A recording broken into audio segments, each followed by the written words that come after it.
бұл енді қандай жолға баратырмыз деген сұрақ өте орынды сұрақ қой. Негізі қиын жол ғой жалпы. Сен қағылып кетсең, сені сынауға дайын тұрған ана жақта бәленбай миллион адам бар. Мына журналистерді былай ысырып қойған кезде комментарий жазады. Сол үшін бұл енді таңдаған профессияларыңыз, жолдарыңызда өте қиын. Қиын. Жеңісті матчтардың өзінен кейін бата берейін деп отқан сияқтысыз ғой. Жеңіліп қалсаңдар, қолдарын жайындар. Жоқ, бұл жерде айтайын деген мынандай да, кеше біздің мен жастар құрамасының фанатымын ғой негізі. Сіздерге қатты фанат емеспін. U19-ның фанатымын мен негізі.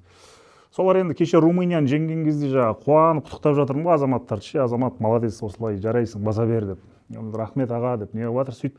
Одан кейінгі ойында қызыл алып қалды да мысалға Қалмырза. Бүгін емес, Шерхан Қалмырза. И сол кезде енді қызыл жоқ еді да ол жерде. Қызыл беріп жіберді, ойын тағдыр шешіліп кетті 3-0.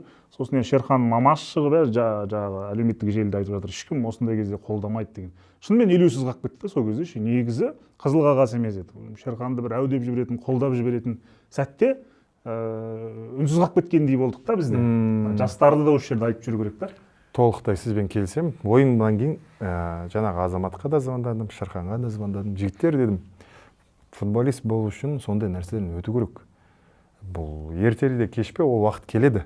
Қызылды алып қоясың білместіктен. Өйткені Роналдоның өзі қызыл алып отыр ғой, өмір бақи. Роналдоны қоя берші, сіз қаншаңыз? Енді мен айттым оған, мен айттым саған енді. Мен пример болмақ қойын, өмірім деген. Бірақ қызыл деген нәрсе, әр қызылдан кейін мен әрдайым өзімді.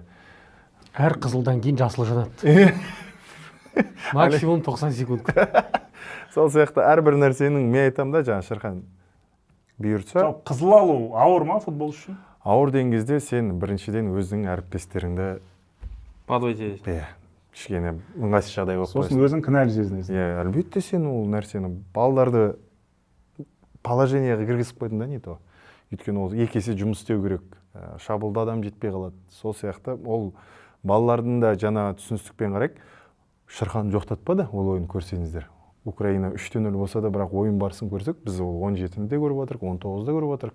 Сол жақта енді мына ойын барысы негізі 3-0 болатын ойын емес еді. 10 адаммен бір гол соғып кетуге мүмкіншіліктер болады. Бірақ бүгін екі құрамада қаралып қалды.